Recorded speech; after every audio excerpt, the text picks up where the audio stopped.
Welcome back to the My Latin Life podcast. Since 2014, My Latin Life has been your trusted guide to traveling and living in Latin America. My guest today is Isabelle Castro, aka Izzy Castro. She's a future finance journalist for Digital Frontier, focused on crypto, tech, finance, banking, network, state, and digital communities.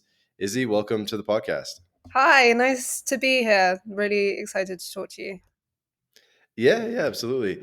I noticed you were involved in some of the Free Cities movement stuff, network state stuff, and we love having guests from this area. We've had on so many of the different projects on, whether it be Palau or the Catawba, what do they even call it over there?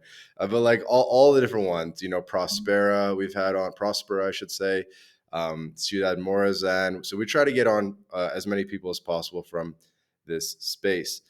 Where are you calling in from? So right now I'm in Austin. I came here a couple of weeks ago to go to a Network State conference summer camp thing, which was on the outskirts of Austin in, what it sounds like a children's summer camp. And we were there for the weekend and we were in like bunk beds next to a Uh-huh. lake and it was really like whimsical.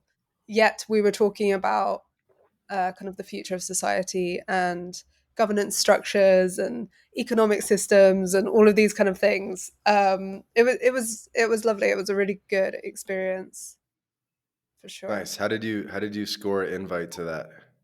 I applied, but no. Also, I've been covering kind of network states for a while, not that long, but I mean the movement is quite nascent, so I guess comparatively it's quite a while. Like I started looking into Prospera. I say Prospera instead of Prospera. Um, for since November last year, I started looking into them for one of my first articles for Digital Frontier. Mhm. Because Digital Frontier we launched in February. So one of the kind of articles that I did when we launched was on Prospera, and I started to get to know the people from Vitalia as well, and it's just kind of gone from there. Cabin was organizing the summer camp in partnership with a couple of other people, Mhm. and so when I applied, um, I've talked to John Hillis before, so I just mentioned that, and they accepted me, so that was good. Okay, and for the people, and actually for me, who is John Hillis? Oh, okay. I don't know who that John is. John Hillis is the founder of Cabin. Cabin is quite community driven, so I guess he started it. So it's based its first house was outside of Austin. John Hillis is a really cool guy. He's really lent into the community based Okay, I found I society. found his website, Oh yeah, johnhillis.com. I'm building cabin, a network city of neighborhoods where you want to grow up. yeah. Okay, and so is that Austin one that you went to? Is that a cabin No, neighborhood? no, I Okay. thought it might be, but no, it was a completely different. It was literally summer camp. It was Hmm. Camp Champions. Uh, but yeah, no, I haven't been to the cabin here yet. I might do. But there's so many of them all over. Well, at least the US. There's a community in London. It's quite small, but there is one. Um, so yeah, I mean the thing with network states is that it is a global movement, even though a lot of kind of the physical things are in the Americas and Europe. I mean, in the UK, there's one that I guess you can call kind of a free city movement, and then you've got the island as well. What's it called? The one that Pirate FM was on, which The I'm the not sure. OG island, like Yeah, yeah, the exactly. oil platform one. Yeah, yeah. I'm not sure whether you can call that a network state, but technically it is its own separate entity, so maybe. Right. It's like challenging the idea of the nation state, and they declared independence and issued stamps and coins, I think. Yeah, exactly, exactly. Kind of like Rose Island and Yeah. all. Have you seen Yeah. the movie? Yes, yes, I did. I actually referenced it in that first article for Digital Frontier. I watched it and I was like, "Oh my god, I need to really like go into this." And I looked into the kind of history, and I mean, it's a Hmm. great story. And you do see a lot of these approaches happening throughout kind of recent history. It's just now it's got to the point. I think internet has had a huge impact on that. It's got to the point where it's kind of grown and people are kind of latching onto it, and it is attainable, even if you're not striving for um, diplomatic recognition. It is the whole idea of making this new community, which is kind of autonomous, not completely, but just living to your ideals. It is possible, and you can find like minded people through the internet and through online forums, which I mean, it's an exciting time for the future of governance and the future of kind of society building. So Hmm. I'm just really happy to kind of be able to report on it, really. If anyone hasn't seen the Rose Island movie, highly recommend it. It's on Netflix, or at least it was when I saw it. And Rose Island was it was an attempt at, what do you even call it? Like creating a new country, essentially, off the coast of Italy, in the Adriatic Sea, where there was an abandoned like oil platform. I think it was an oil platform just maybe 15 kilometers off the coast, and so it was technically in international waters. And so this engineer guy went out, built a house on it. They started throwing parties on it, and and turning it into a country, and making a flag and coins and national anthem and all this kind of thing. And it went like all the way to the Supreme Court of the European Union. And they really tried to get recognition, and it became like a huge case. And I think in the end it led Italy to extending their water borders like further into the sea, past Yeah, 15 kilometers to like 30 kilometers or something, so that this couldn't happen again. And but it was pretty consequential. Like it really had, and the movie is great. Like the movie's really well done. It's very like 1970s, and very well filmed. So I highly recommend anyone interested in what we talk about, right? Like sovereign individual type stuff. Highly recommend the Rose Island movie, to anyone interested in yeah, sovereign individual stuff. Seriously. yeah, definitely, definitely. If you haven't kind of heard about it that much or looked into it that much, that's a great primer because it's like a fun way to look at it. Like a lot of these Hmm. forums on network states, understandably, they are quite serious, and you're talking about serious subjects. But just a little kind of look at Rose Island, you can see kind of the excitement and opportunity of it. I think that's what it poses. So how did you get into being a finance reporter? Finance reporter.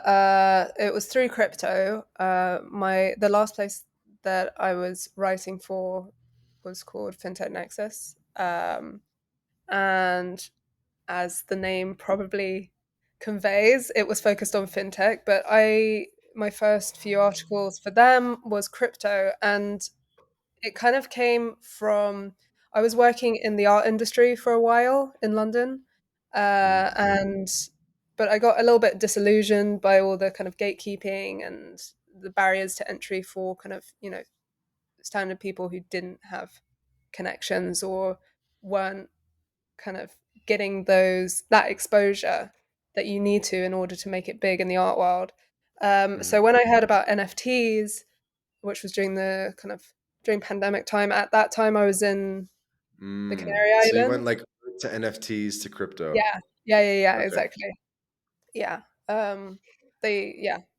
A couple of people started talking to me about them. I saw the potential of that for kind of creation for wealth creation for creatives, and yeah, it went from there because what is NFTs without crypto, really? And just I think the whole idea of building a new system and kind of stepping out from the existing systems and kind of all the problems they pose, it appealed to me even at that kind of early introduction. And then it's just gone from there. Tech is a really interesting and um, I find optimistic place. Even though there are kind of issues with certain emerging tech, um, I think the opportunity and benefits often outweighs those issues. Mhm. And I kind of cut you off there. You're about to talk about Canary Islands. I'm actually trying to go out there Oh in yeah, January or February. Have you spent some time there? yeah. So I'm half Canarian. My dad's Canarian. I was Um, going to ask you. You got the Castro, yeah, yeah, last that name. yeah. Long line of Canarians on that side. So I've been back and forth from there like my whole life. Kind of grew up between England and the Canary Islands, and then I moved over there after I worked in the art industry. I was like, you know what? I'm done with this. I'm done with the city of London. I am going to go and live on an island and live my best life. Hmm. I started a cafe with my sister, a vegan cafe. I was vegan at the time, and yeah, I was there for about 6 years nonstop. Built a business over there out of that cafe, and then during the pandemic, a load of digital nomads came over, spoke to me about crypto, spoke to me about kind of the potential of NFTs and all of that, and I was like, wow, I've got to look into this. I've got to write about it. So that's where it led me. I think during the pandemic, the Canary Islands they got a big. I mean, it was the crypto bull run. So Mm. and that even though a lot of the time the Canary Islands can be a little bit behind in terms of kind of new things for crypto, they were on it. They were everyone had a bit of crypto over there, or at least the people who were coming to my cafe. So yeah, it kind of went from there. I got So it excited. was a crypto cafe. No, it wasn't a crypto cafe. It was a vegan cafe, but it seemed to attract everyone who was like everyone who came. They were trading crypto in some way. I think it's because Okay, it they were using the Wi-Fi. yeah, they're using the Wi-Fi. They're using the it was Okay. good Wi-Fi. I made sure it was a good Wi-Fi because I was like, we got to have people who are working here, and it worked out. Like there was a lot of digital nomads around at that time. I mean, there still is, but they've gone back to the places that they would usually go to, like Bali. I mean, a lot of people have gone to Portugal. Um, so yeah, not so many anymore, but at that time it was big. Like digital nomad working from Tenerife. I mean, it's a really lovely place. When you go, I can give you some recommendations of kind of like where to go. It's Yeah, gorgeous. one of my best buddies is on Tenerife. But what was your island of choice? I'm from Tenerife. Yeah, Okay. that is my island of choice. I've been there on and off for a very long time. The others, honestly, the other islands are beautiful. I would like to have some time to live there. Lanzarote and Fuerteventura. They are gorgeous. There's not much there in terms of, but that's why they're so beautiful, you So know? would you say Tenerife is better than Gran Canaria? I haven't spent enough time in Gran Canaria to say. Okay. Uh, but Tenerife is good. You've just got to be kind of in the right places, I would say, for Tenerife. There's some really beautiful places. Hmm. There are some not so beautiful places as well. But What does that mean? um, just like older buildings, but not like from built in the 80s and 90s. And then you've got quite a lot of kind of tourism led bars and Right. restaurants which have their charm. They have their charm, but if you want kind of beautiful nature, you kind of have to go out of that area. So what's your, because there's a lot of little like pockets I feel so within Tenerife. I didn't know this was going to become a Tenerife podcast, but I can talk about whatever I want. It's my podcast. And I genuinely am going out there in like probably less than 3 months. So Okay. so where my buddy's at, I hopefully I'm not doxing him, but he's up in the Playa de Arenal area, Okay. like Punta del Hidalgo, Oh yeah, yeah, that's Bahamar, yeah, yeah, yeah. um, which is kind of like north-ish on the other side Yeah. from Santa Cruz. Or what's kind of like some of the good pockets? Or if I told you, I'll buy you a house anywhere in Tenerife, where are you going to buy it? I mean, it depends because the most beautiful pockets are a little bit away from everything for me. Hmm. Um, so I mean, Bajamar and Punta de Algo, they're gorgeous. They are really lovely. There's good surf around there as well. But I like Daganana, which is slightly more up into that. Daganana. Let's see how it. Yeah.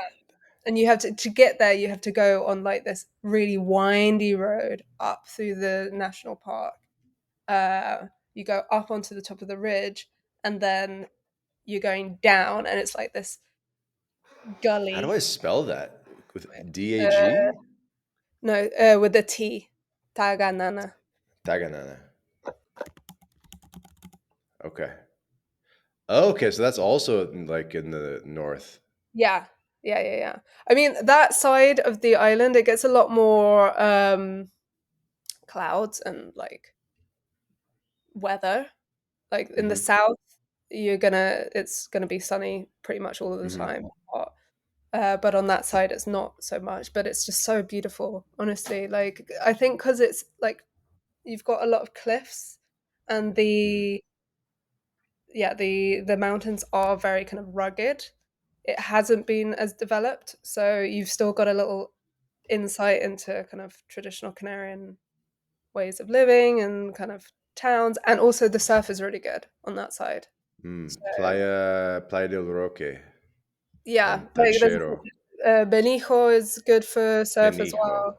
Okay. Um, do you Looks surf? rocky. It's Not all really. it's It's all all rocky. rocks. Yeah, like I Cool. mean, the thing with Tenerife and like the surf there is it does look rocky, but it's actually like as long as you go with a kind of guide, they will show you where to go. And then because there's rocks, the wave will break at exactly the same place pretty much every Mm. single time. So you know how to avoid it. You know how to kind of Hmm. um Looks like some sick hikes. Bosque Encantado, La Enciada. mhm. Um, Looks like there's some sick hikes in the Taganana area. Yeah. Yeah, that is one of the best places for hiking, I would say. My mom hikes and she goes there quite a lot. And yeah, I think she goes between there and Data because Data is higher, and obviously like when you're hiking a lot of the time you want to kind of do altitude training. Well, she does anyway. She goes to like the Himalayas and stuff. So Hmm. yeah.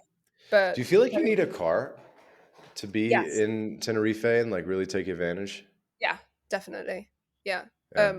The local population are not gonna be happy with me saying this because we do have a really big traffic problem over there, especially kind of like with rentals, tourist rentals, and all that kind of stuff. But Hmm. in order to see these kind of places, you can get buses, but they take ages, like Hmm. Can too long. imagine. Yeah. Is So there Uber?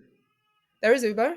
There's Uber. There's the taxi service is really great as well. Like I mean, the island's been developed for tourists, so especially in the south and the north, like Puerto de la Cruz, the taxi services have been built up there over years, so they're pretty extensive.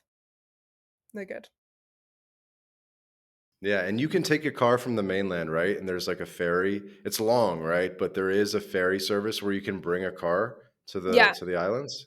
yeah. So I actually did this trip. So when I decided to leave Tenerife, I was working remotely. So I was like, you know what, I'm going to take advantage of this. So I took my car from Tenerife, went on that ferry. It takes about, I got the one that took about 36 hours. Jeez. Yeah, yeah. I'm not. So I'm you not went joking. with your car because I think if some people said just ship your car and then fly. Oh, you can. Yeah, you can do that. That's what I would do next time because it wasn't fun. I mean, I've never been on a long distance ferry before or like gone into Mhm. open water before. I've been on boats, obviously, but so I didn't realize that you lose internet like Of about a few course. hours out of the Maybe if I got the island. Starlink. If you got the Starlink, then it'd be fine. And to be on the ferry, there is Wi-Fi. It's just rubbish, so you can't do anything. You can't Uh, work or anything. So we went very underprepared. where And where does the ferry leave from? It looks like it leaves from kind of like the Huelva area from or mainland Spain, you can go from Huelva, and there's another one. The, Huelva Mazagon. Is that the um, one? I went to the one that went to Huelva. Okay. Uh, oh yeah. Uh, there is another one that I know other people take who do it often. They take that one. I'm not sure whether it's just it's Cadiz. And So Cadiz yes, as well. yeah, yeah. Some people go to Cadiz, and then I went to Huelva though, and then drove up through Spain.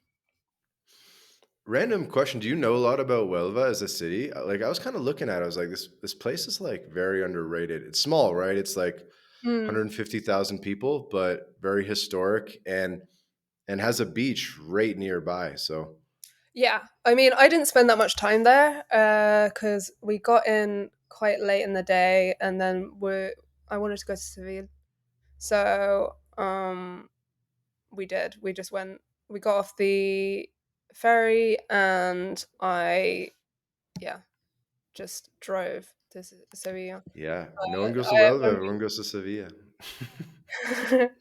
when like when we came in though, the coastline is gorgeous, and I think I know a couple of people who have gone to that area, not to Huelva itself, but to kind of Mhm. the area along the coast, and it's beautiful. But I don't know much more than that. I know that the port is huge. Mhm. It was a bit of a So nightmare to get I'm out. wondering logistically, speaking of the port, like how that would work. So if you were to not take the ferry, right? So you would drop your car off at the port, Hmm. and then you'd have to like, I don't know, take a bus to like the Sevilla airport or maybe the Cadiz airport and then fly from there. Because I don't think Huelva really has an airport. I could be wrong. No, I don't. Well, not one that goes to Tenerife, at least. Um, yeah, I would go probably Sevilla.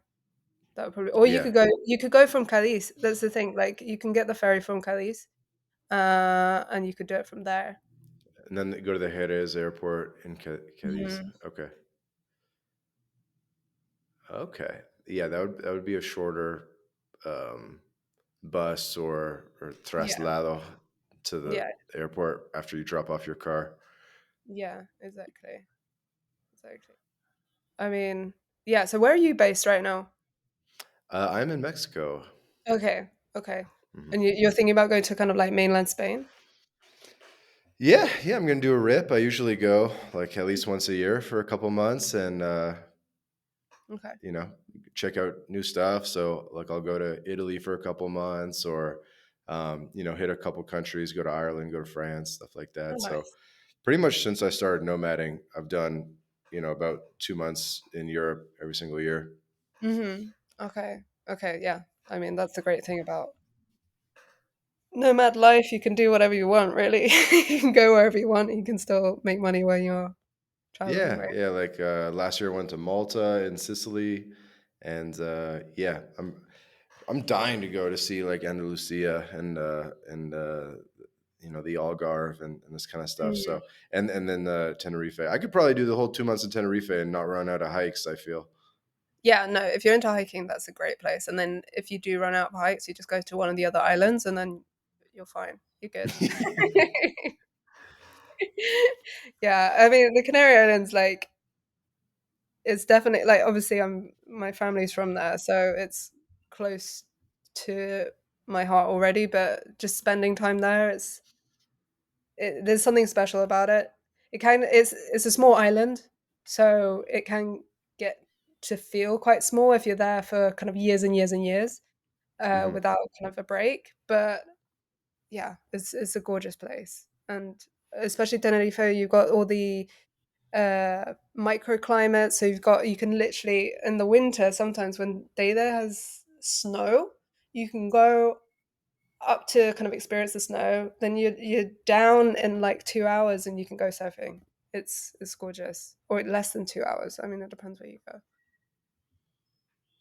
And I've done this before where I forget who it was, but I just hijacked the conversation to talk about the Canary Islands. I did this once before.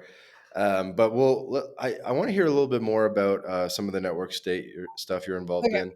So Mm, coming back to the summer camp in Austin, what are some of the big conversations around? Like, mm. what kind of what are the big topics? What are people really trying to solve?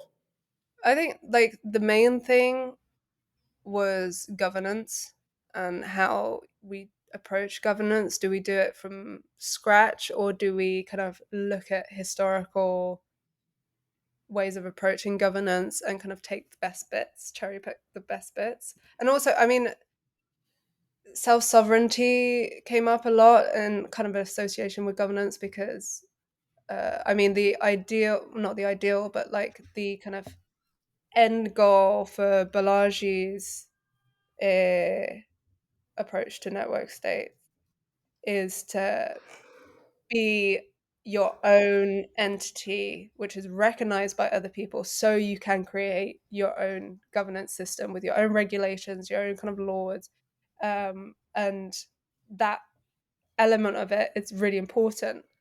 But a lot of the people at the camp that I went to, they actually see that as a kind of an end goal that not everyone needs to strive towards, and you can make your own kind of governance system and be kind of more self-sovereign just within the kind of frameworks that we already have, Hmm. which I think that is obviously a lot more attainable. With the whole problem with trying to be recognized as your own country, I mean, you're constantly looking at other countries to grant you that and keep that status. Uh, and This episode of the My Latin Life podcast is brought to you in part by Crema Social. Crema Social is like TikTok for international dating. It's an app you can download right now on your phone, and 3 out of 4 people on Crema are single women. The app was founded in Colombia, so unsurprisingly, there are a lot of Latinas on the app, by the way. So, how does it work? Crema Social is a social meal experience where you invite a hot girl for a lunch date via video call and food delivery. New concept, so you'll have to try it out for yourself, but this is probably the best way to meet Latinas before you visit the country. So if you're in Latin America or planning to visit Latin America, download Crema Social now and start getting dates right away. There will be a link in the description to download, or just search Crema Social on your favorite app store. Have fun, guys. This episode of the My Latin Life podcast is brought to you in part by BitRefill. BitRefill is the best way to spend your crypto in Latin America. Purchase gift cards or mobile refills from more than 3,500 brands in 186 countries instantly, safely, and privately. You can also apply the code MyLatinLife at checkout to get 10% back on your first purchase. Go to bitrefill.com for more information. This episode of the My Latin Life podcast is brought to you in part by Job Stacking. If you are a remote or hybrid worker looking to maximize your earning potential, then Rolf Holze, the author of Job Stacking, guarantees you'll be able to double your income.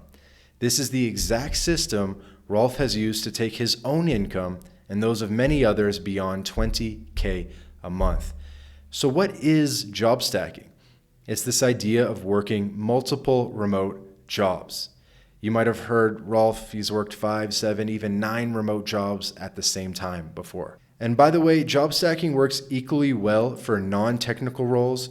So, no, it's not just for the nerds. So, if you're ready to job stack, then book a discovery call with job stacking and see how they can double your income in just 9 weeks.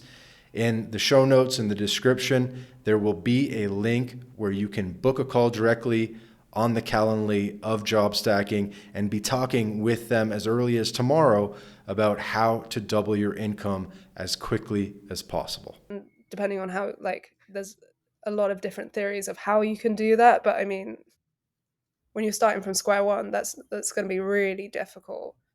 Um, so I think, especially with kind of the digital generation, the kind of entrance of internet into our lives, the more small scale and decentralized approach, so little Mm-hmm. kind of pockets of your community all over the world, or just a little pocket which has its own kind of governance system, and then you can come from wherever.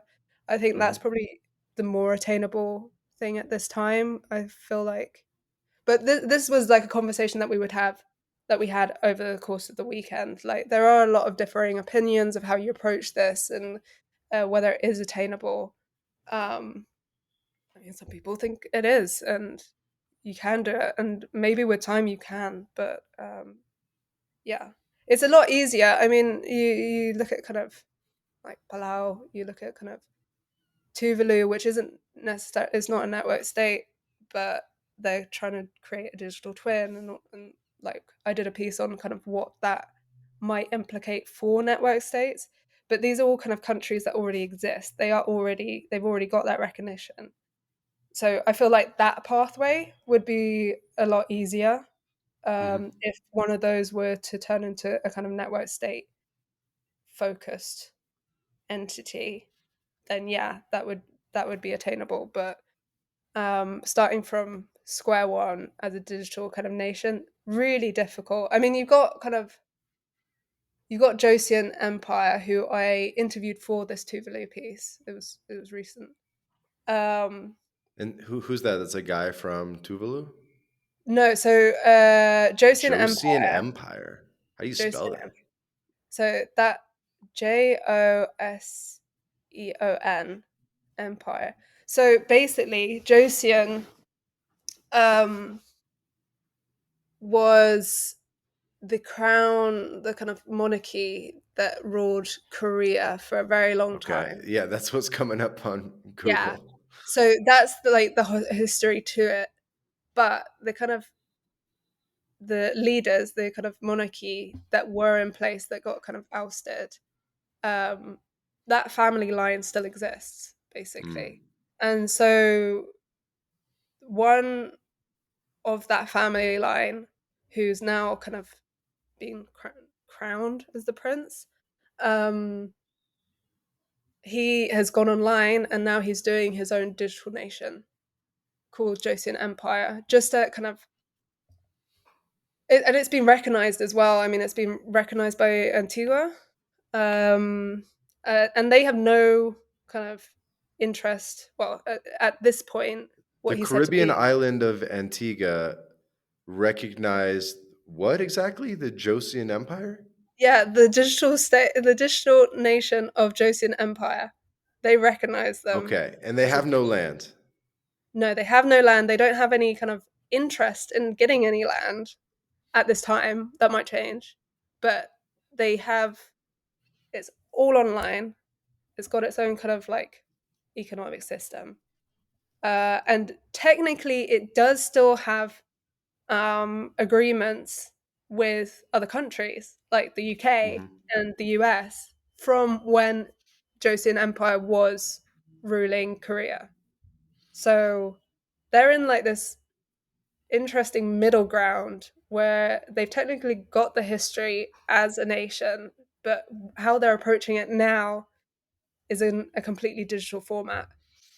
Um, so yeah, he's and the guy who's started. He lives in LA. He he is a part time rapper. He's also an entrepreneur.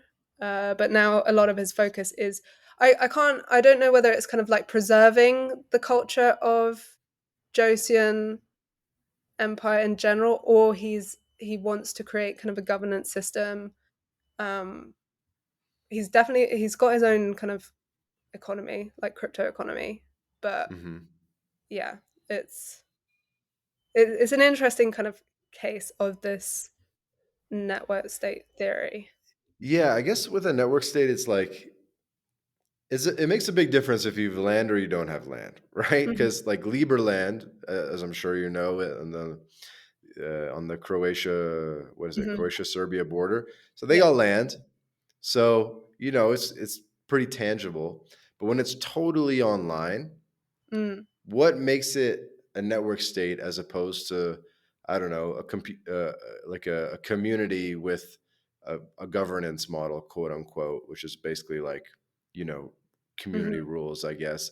um, you know what I mean? I feel like that's one of the big differentiators, but could you shed some light on I how mean, people are yeah, thinking about that? land is well in kind of the Balaji kind of steps.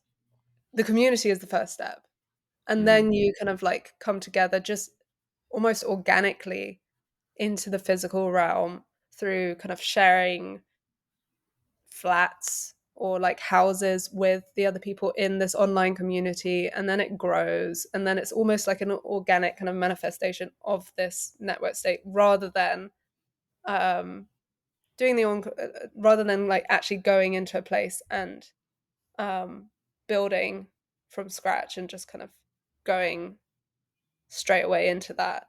um I mean, a lot of the approaches have included getting that land and building. I mean, Liberland, yes, uh, part of their very important thing, their focus is to get this land.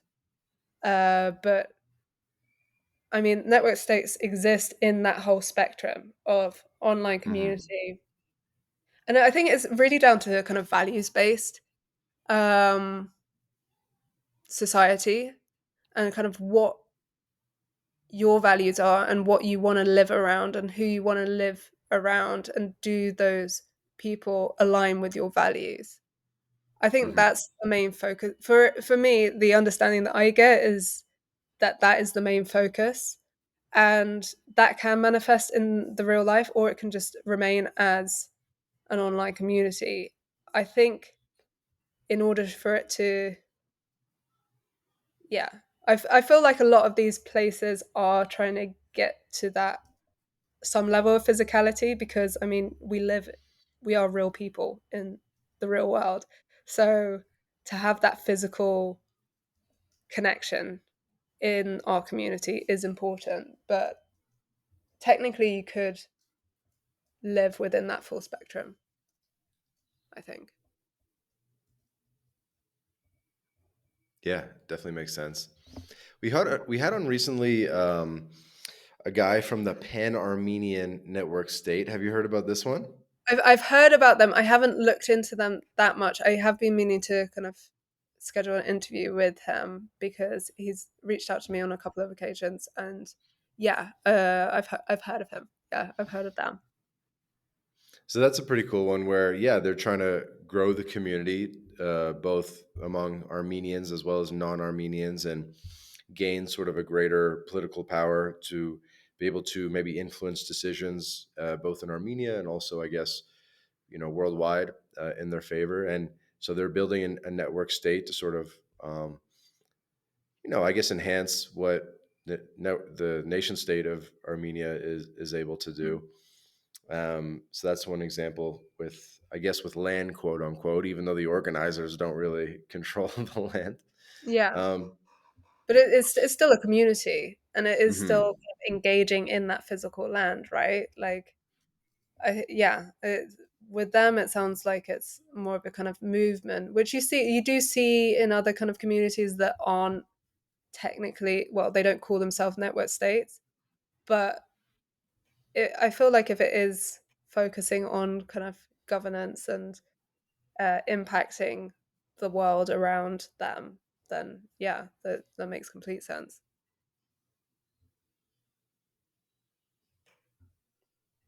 What else came up at um, the Austin, I guess, summit?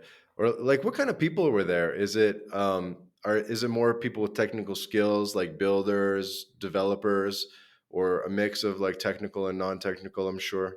But yeah, it was a complete mix. I mean, I didn't know what to expect, so I didn't really go there with any preconceptions. But I mean, you read some of the kind of mainstream media coverage about network states, and you think it's a certain demographic.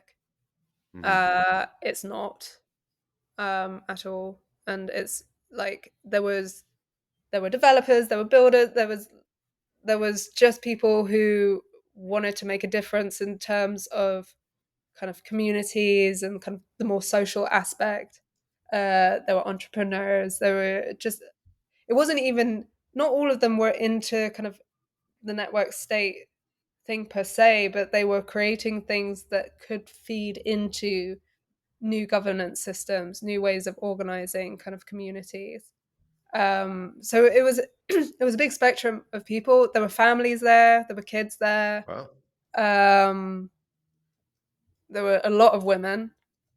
Good. Um, it wasn't kind of 50-50, but there was a lot more than I expected. Yeah, it Um, never is at these things. no, it never is. I mean, yeah, like as a tech journalist, you're kind of used to that. So when there is more than usual, you are surprised.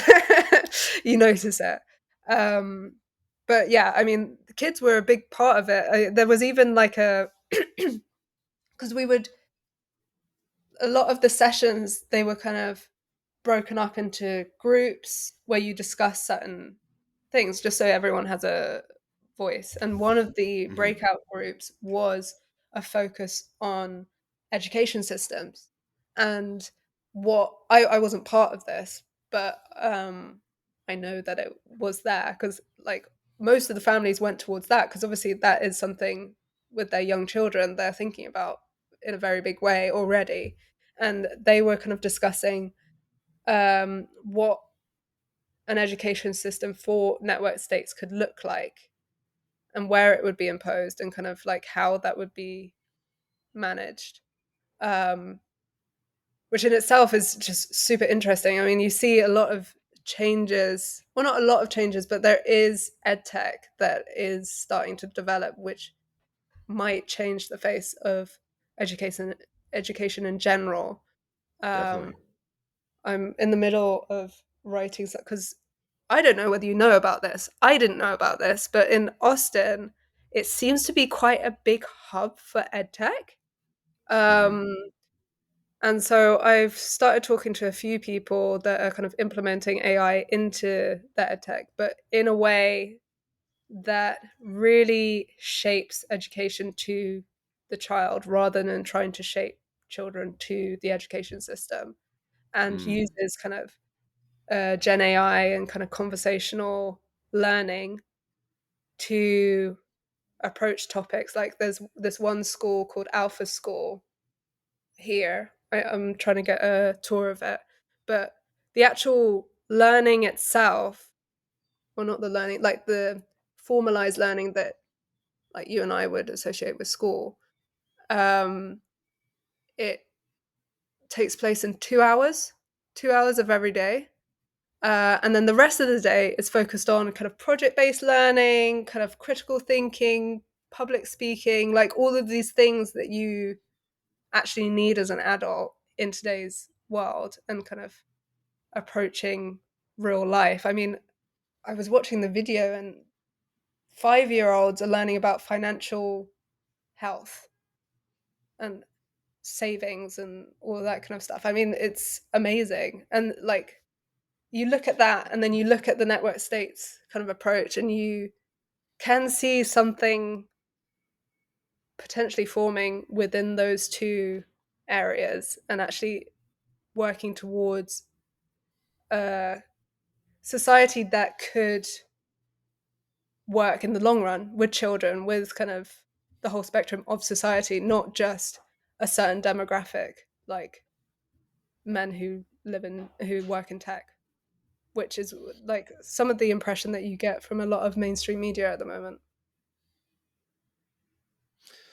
Question for you. Did they talk a little bit about Prospera at all? Because there was some news in the past month with Honduras about how essentially the government of Honduras ruled the zetes to be Mhm. illegal, the special economic zones to be illegal.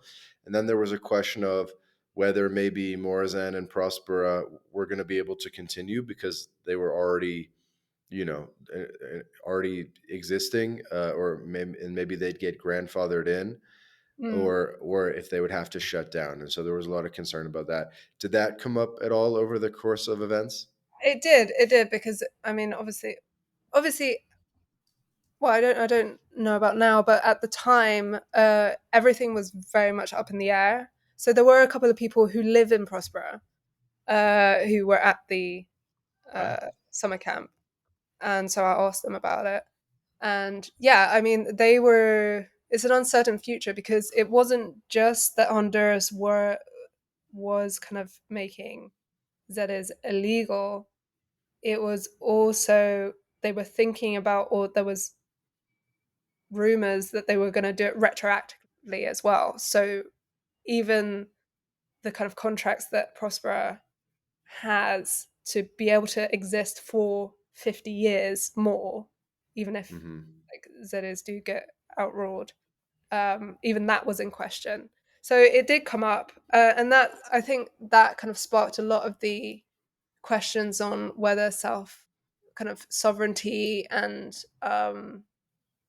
yeah, whether sovereignty is attainable within this approach of network states. Like, how do you get to sovereignty? Because I mean, Prospero was is still a kind of success story in terms of getting that sovereignty and having that ability to create its own kind of legal systems. Uh, that was a success story. So if the decision on Z is kind of gets retracted and kind of they can't exist anymore, which I honestly I'm not sure that will happen because they do have contracts that state that they can for at least 50 more years, even if they do kind of get outlawed or whatever. Um, but yeah, they that question of whether they can do that kind of poses for the network states community in terms of um, sovereignty is a big one. I mean, if the success story is having problems now, even though they got to that point in the first place, it says a lot for Hmm. the future, right? And like the approaches of other network states. Even though, I mean, Prosper technically wasn't a network, like it was more a charter city, but Hmm. still, There's a lot of overlap. yeah, there's a lot of overlap. Exactly. Is that something that gets discussed too? Like, what's the difference between a charter city and a network state? Uh, Not really. There was a lot of discussion around what the difference between network state and network society is. Network society. I haven't heard that one. Yeah, so networks. Some people that were at the camp they wanted to be more associated with network society rather than network state. I think it's more to do with the fact that they were more community driven and more focused on just building a community rather than sovereignty. Right. And that was like a distinction that they wanted to make. Probably, Hmm. maybe they just wanted to distance because network states have got a lot of bad press. Maybe that's the reason why. I'm not sure. Hmm. And I guess there's this idea of like digital sovereignty, right? And Mm. what would be some of the core principles or pillars of digital sovereignty? I guess for a community, right? I mean, digital sovereignty, you could almost, in many ways, get that already with the kind of mm, introduction of crypto and even more kind of like ever more kind of Web3 products that are focusing on digital sovereignty. You could get that already, but we Yeah. the issue with that is that you're living in a physical world, so that digital sovereignty has its limits. I guess. Like you can have um yeah, your whole monetary system can be on blockchain and can be sovereign and can be kind of like in this whole world where it doesn't need to interact too much. But in the end of the day, you need to go to the shops and get some eggs and milk and stuff like that. Like you are going to have to turn that crypto into some kind of monetary value in the real world. I Mhm. mean, whether that gets to the point where Bitcoin and stuff like that is accepted in normal shops, I mean, that is a possibility, but there is going to be some interaction always. Have you been down to El Salvador? No, I really want to. I really, really want to. Maybe next year, because yeah, it's really an exciting way of approaching a country. I think that in itself is just it's proof that this kind of thing can work. Mhm. And existing governments don't need to be too scared of it. I mean, obviously, it's one country, so maybe it doesn't work in a lot of different countries, but it has worked or is in the process of working. Obviously, like countries, history, they get it gets measured in decades, centuries. So I don't know whether we can say that it has worked definitively, but it's working at the moment. So yeah, Mhm. I So want to. this episode will come out in a couple weeks, probably after you've moved on Mhm. from Austin. What's next for you? Are you still based in London? Yeah, so I'm based in London. Yeah, Digital Frontier is based in London, so I have to go into kind of the newsroom 3 times a week. So that's where I'm going to be for the foreseeable future. But I am thinking about going to Honduras for the Vitalia Forever pop up city thing that they've Hmm. got running from January to is it January to March or January to April? Well, I'm thinking about going for like the first month because they've got the actual like Vitalia Forever conference at the beginning of January, so from the 6th for a week, and then they've got a biotech conference in February, I think in the first week or two. So I'd like to go and see both of those. In an ideal world, I don't know whether I'll be able to go. So Digital Frontier, is it free? I just have to make an account, or how does that work? Yeah, so I have you've to got the I have to subscribe. yeah, so you've got the free account, and that will give you a couple of articles. Yeah, a month, and then you get the weekly newsletters. I've got a newsletter on at the moment while I'm in the US, Uh huh. but we've also got recurring weekly newsletters, just kind of rounding up ideas and concepts in tech Okay, and I some of see this. yeah. Okay, cool. So people can go to digitalfrontier.com/subscribe. There's Mhm. a digital light, which is like the free one, and we can see more of your work there. Yes, yeah, you can see, and I've done quite a lot on kind of network states, biotech, kind of the future of humanity kind of thing. And I'm working on a podcast at the moment, short series of that subject. So that will be up there probably in the new year. Hmm.